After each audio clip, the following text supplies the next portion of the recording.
Joining me now is Mark Kelly of Americans for Responsible Solutions, whose wife, Congresswoman Gabby Giffords, was shot by a gunman in Tucson, Arizona, who killed 6 other people. Thank you so much for joining us, Mark. I want to get to gun laws in a second, but before I do, after Sandy Hook, President Obama talked about addressing this crisis in a holistic way, going after the culture, addressing mental health issues, and also gun laws. But right now, the White House only seems focused on gun laws. Is that the right approach? Well, first of all, let me say that Gabby and I are both saddened by the shooting in Umpqua. We grieve for the families, and we have them in our thoughts and prayers. You know, it's sad that we have this situation where, you know, it almost seems now weekly there's a mass shooting. You know, we have gun violence. It's 15 to 20 times higher than other developed nations. And it's, you know, for one, you know, basic reason is that we have a lot of loopholes in our gun laws. And our leaders should do something about that. You know, the president talked about, you know, a political solution to this problem. You know, and one of the other sad issues is that this has become a political issue in our country today, and our leaders need to fix that. Do you think that there is only one way to approach this through gun laws, and that the mental health component or the cultural components are not as important?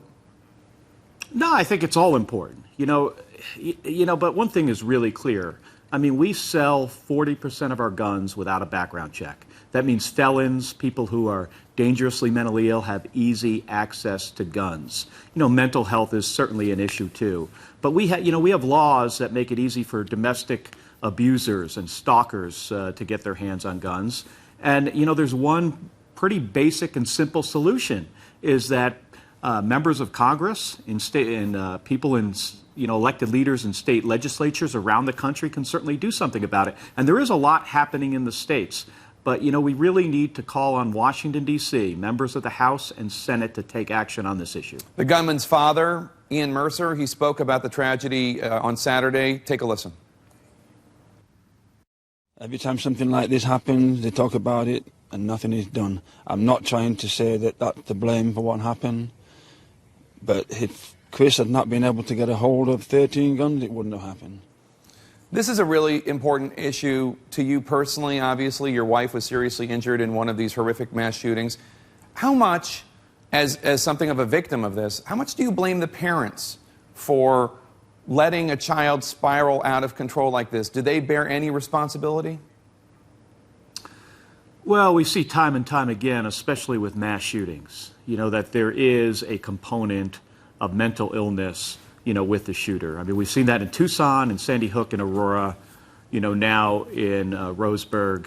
And, you know, I think people who are around an individual with mental illness do have some responsibility, and that does include the parents. I mean, you know, the FBI has a profile on individuals like this, and it steps somebody through. You can see, you know, what are the symptoms of somebody with mental illness, and, you know, folks need to take action and get people first, you know, evaluated for mental illness, and then if there is a serious problem, get them adjudicated mentally ill. But more important than that, I mean, we have to close these loopholes that make it very easy for people who are mentally ill and felons and domestic abusers to get firearms. What gun laws can you point to that specifically would have prevented the shooting in Roseburg, Oregon, or any of the horrific shooting events we've seen in the last 5 years or so?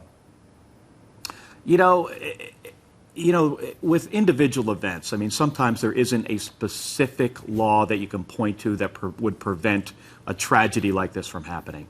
But with the combination of some really common sense things that most Americans support, you know, stuff like let's require a background check before everybody gets a gun, and let's try to get people identified as mentally ill if they are dangerously mentally ill, and then let's get that information to the National Instant Criminal Background Check System, which is managed by the FBI.